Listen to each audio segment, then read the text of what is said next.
Hi, welcome everyone.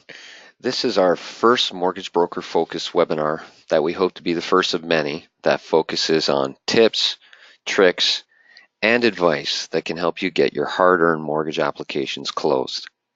This will include advice on dealing with property appraisals, lessons from long-time brokers on tools they use to be more efficient, and advice from lenders on how to package deals. I'm Chris Bisson, founder and CEO of Value Connect. And in the 17 years before founding the company, I funded over $1 billion in mortgages in a medium-sized market.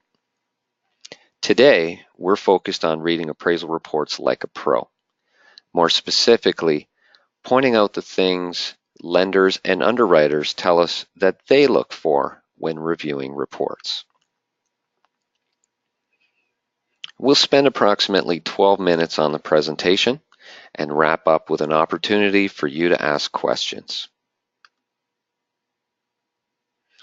So the big problem, the way we see it, is that there's really little to no training on appraisal reports. Most brokerages that do provide training don't spend any time reviewing appraisal reports.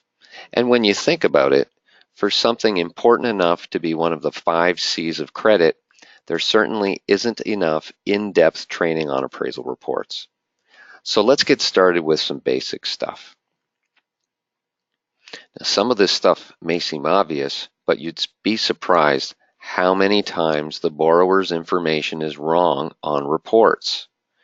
Now, lenders will be quick to check to make sure the appraiser is on their approved list, how the property is occupied, and they'll ensure that it's addressed to them. They'll also validate that the information in the mortgage application matches details in the report, and more on that to come. Neighborhood fit is very important to a lender. They tend to be happiest lending on properties that are closer to the average of the neighborhood than properties that are the cheapest or the most expensive. Lenders are doing street views of properties to get a feel for the neighborhood these days. So if you have a property near a gas station or a dry cleaner, don't bother asking the appraiser to not include them in the pictures. They should include them anyway. But if they don't, you'll end up getting further down the line only to have your deal canceled by the lender. In this case, the subject property is built on a corner lot right next to and across from wartime housing.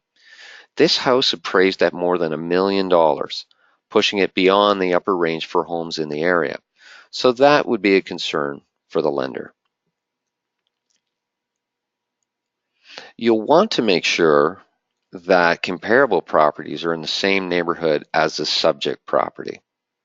When you start seeing them miles away from each other or on the other side of a busy highway or a busy street, you can be sure that your underwriter is going to question the validity of the comparable properties. We also see some lenders refusing to lend in certain areas or certain cities.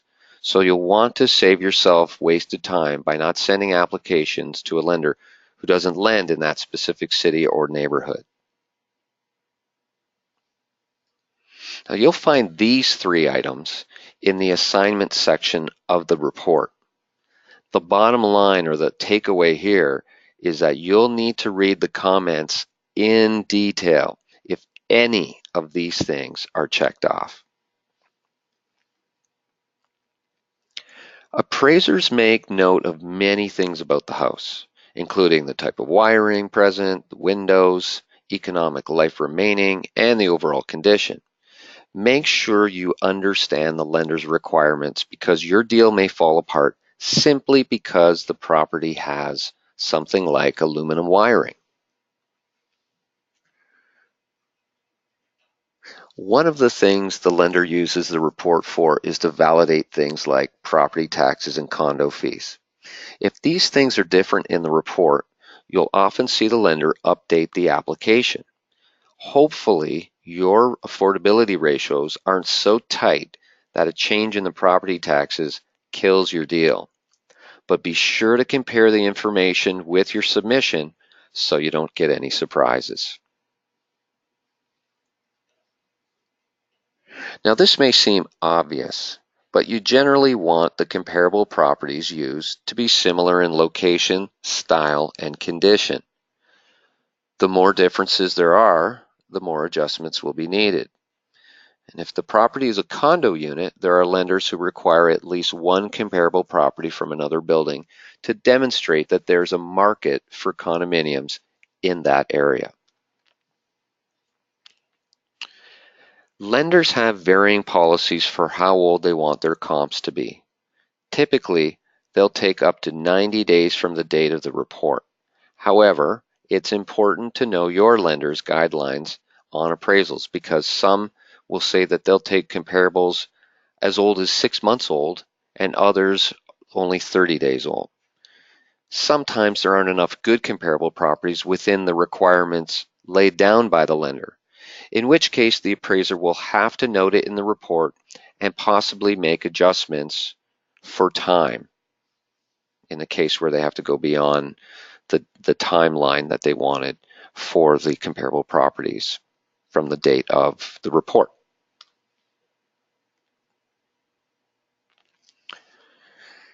Lenders have a max guide for gross adjustments. For some it's only 20%, for others it's 25%, and for yet others it might be 15%.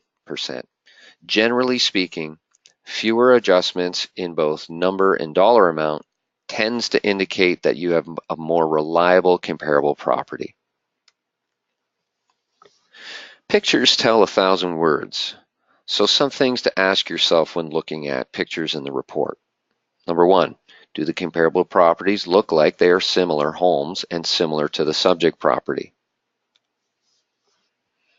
Also, do the interior pictures show any deferred maintenance or perhaps unfinished work in the case of a new build?